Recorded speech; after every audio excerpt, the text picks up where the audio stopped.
అనుదినమన్న శ్రోతలకు మన ప్రభువును రక్షకుడై ఉన్న యేసుక్రీస్తు యొక్క సరిసాటి లేని మహా గొప్ప పరిశుద్ధమైన నామం నందు శుభములు. నేడు 2025 సంవత్సరము ఆగస్టు మాసము 3వ తారీఖు ఆదివారం నాటి ధ్యానాంశము సాయంకాల ప్రార్థన. మత్తయి సువార్త 14వ అధ్యాయం 23వ వచనం నందు యేసు ఆ జనసమూహములను పంపివేసి ప్రార్థన చేయుటకు ఏకాంతముగా ఒక కొండ ఎక్కి పోయి సాయంకాలమైనప్పుడు ఒంటరిగా ఉండెను. పగలంతయును యేసు గ్రామాల గుండా పట్టణాల గుండా నడిచి పరిచర్యను చేసెను.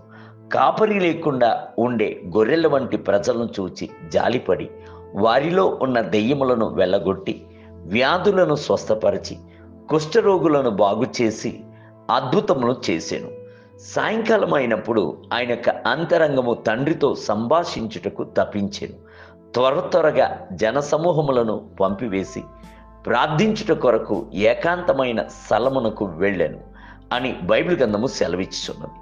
ఒకసారి యెహోషువ ఇజ్రాయెల్ యొక్క పెద్దలను ఇజ్రాయెలుకు హాయి పట్టణం నందు ఓటమి ఏర్పడినప్పుడు తమ్మును తాము పరీక్షించుకుని సాయంకాలము వరకు యెహోవా మందసమునకు ముందుగా నేలపై ముఖములను మోపుకొని పడి ఉండిరి అని బైబిల్ గ్రంథం నందు చదువుచున్నాము. యోషువ గ్రంథము 7వ అధ్యాయము 6వ వచనము. అప్పుడు ప్రభువు వారికి ఓటమికి గల కారణమును పరాజయమునకు జయముగా మార్చుకును మార్గమును బహు చక్కగా నేర్పించెను. అలాగునే వారు శపితమైన దానిని తమ మధ్యలో నుండి తొలగించుకొని మరలా జయమును పొందుకునేది. యోషువ గ్రంథము 7వ అధ్యాయము 6 నుండి 13 వచనము. ఇజ్రాయేలు ప్రజలు సహజముగా 3 పూటలు ప్రార్థించేటువంటి అలవాటును కలిగి ఉండేది. ఎందుకనగా వారికుండిన 3 మూలపితరులను 3 పూటల యందు ప్రార్థించువారై ఉండేది. అబ్రహాము ఉదయకాలం నందు ప్రార్థించెను. ఇస్సాకు సాయంకాల సమయంలో ధ్యానించు సమయముగా కలిగి ఉండేను. పొలములోనికి వెళ్ళి ఏకాంతం నందు కూర్చుండి ప్రభు యొక్క ప్రేమను ధ్యానించుట ఆయన యొక్క అలవాటుగా ఉండేను. ఆదికాండము 24వ అధ్యాయము 63వ వచనము. యాకోబు రాత్రింతయు పోరాడి ప్రార్థించెను.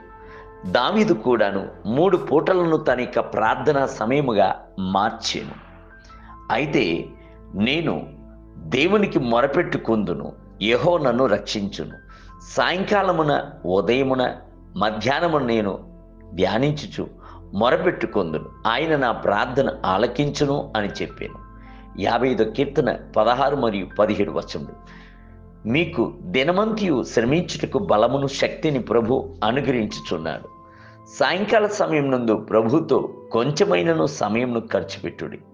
దినమంతియును ప్రభు కనబరిచిన కృపల కొరకు ఆయనను స్తుతించుడి.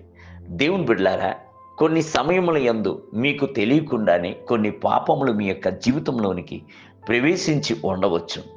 ఇందువలన నేరారోపణ చేయు మనస్సాక్షి వాదించుచు అంతరంగమునందు సొమ్మసిల్లుపాటును కలిగించవచ్చును. రాత్రి పండుకొంటకు వెళ్ళుటకు ముందుగానే ప్రభుతో సమాధానపడుడి. మీరు నిద్రించుచున్నప్పుడు కూడాను ప్రభు అకస్మాత్తుగా రావచ్చును కదా. నేటి ధ్యానమునకై ఇట్టి శాసనము సంతకము చేయబడనని దానియేలు తెలుసుకొనినను అతడు తన ఇంటికి వెళ్ళి యథాప్రకారముగా అనుదినము 3 మోక్కాలోని తన ఇంటి పైగది కిటికీలు యెరూషలేము తట్టునకు తెరవబడి ఉండగా తన దేవునికి ప్రార్థన చేయుచు ఆయనను స్తుతించుచు వచ్చెను. దానియేలు గ్రంథము 6వ అధ్యాయం 10వ వచనము.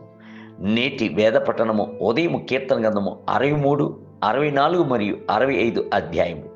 సాయంత్రము రోమీయులకు రాసిన పత్రిక 6వ అధ్యాయం. ప్రభువు మిమ్ములను దీవించునుగాక. ఆమేన్.